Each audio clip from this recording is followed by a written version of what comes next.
Hey guys, it's Victoria and welcome back to FemmeHead. Today I want to talk about being smart enough to use FAM or any other fertility awareness-based method. One of the common responses I got to a question where I asked you guys, what are your biggest hesitations to giving FAM a go, was I don't feel like I'm smart enough, I feel like I'm going to mess up the rules or the guidelines or, tracking my temperature or my fluid. And so I just wanted to sit down and have a little chat with you today. This isn't so much informational as it is just like a friendly chat from me to you. So I'm just here today to simply say you are smart enough, you are capable enough to chart your cycle if you so desire to. All you need is the desire and the will to do it and do it correctly, and you will be fine.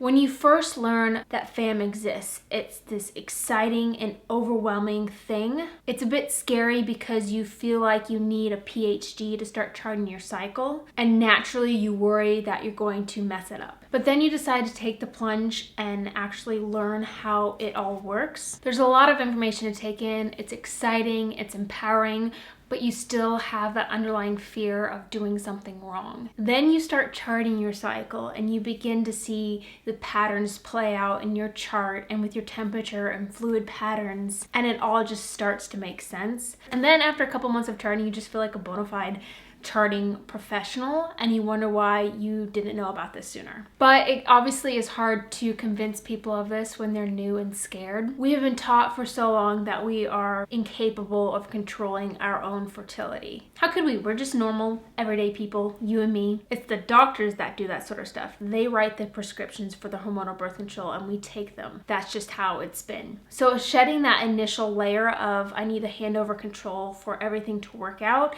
can be difficult. But man, does it feel good when you finally do, and you do come to the realization that you can, in fact, just take control of your own fertility. I don't know about you, but it was such an empowering thing, and I really wish I would have just known this knowledge sooner. There are actually several different methods underneath this umbrella of fertility awareness-based methods. I always recommend that you start by learning a combined method that allows you to track your cervical fluid and your temperature and the optional cervical position.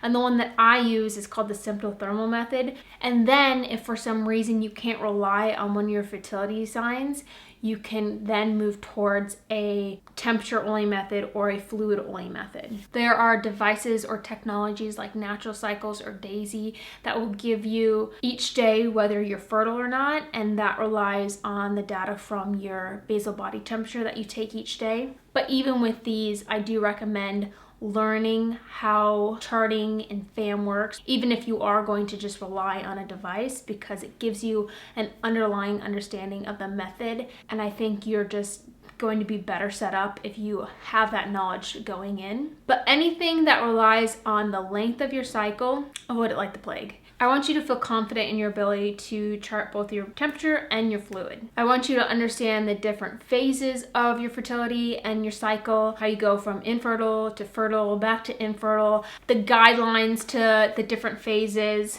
the bonus of understanding like the 4 phases of your menstrual cycle, your menstrual phase, follicular, ovulatory, and luteal phase. And you want to understand the rules of the particular method that you are practicing. So for example, within the sympto-thermal method, there are just 4 rules that you have to follow. And once you learn them, they just make sense and they're not complicated at all. There are obvious challenges that can come with charting, whether you're charting postpartum or whether you have some sort of hormonal imbalance. But I think if you have that baseline foundation of how to chart, that's just going to set you up better for the long run. And it can help you discover if you do have some sort of underlying hormonal imbalance that you need to take care of. It also helps to take some sort of like course or class to confirm that you understand everything that it takes to chart.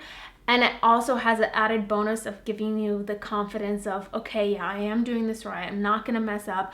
I know what I need to do. I know how the rules I need to follow, and everything's going to be okay. There are plenty of options out there for you, and there's something that's going to work for you. But at the end of the day, I'm just here to say that you are smart enough to do this. You are capable, you are brilliant, and you do not need a PhD to chart your cycle. It is something that everyday people like you and I can do. And if it's something that you're interested in, I definitely recommend continuing to look into it, continuing to educate yourself.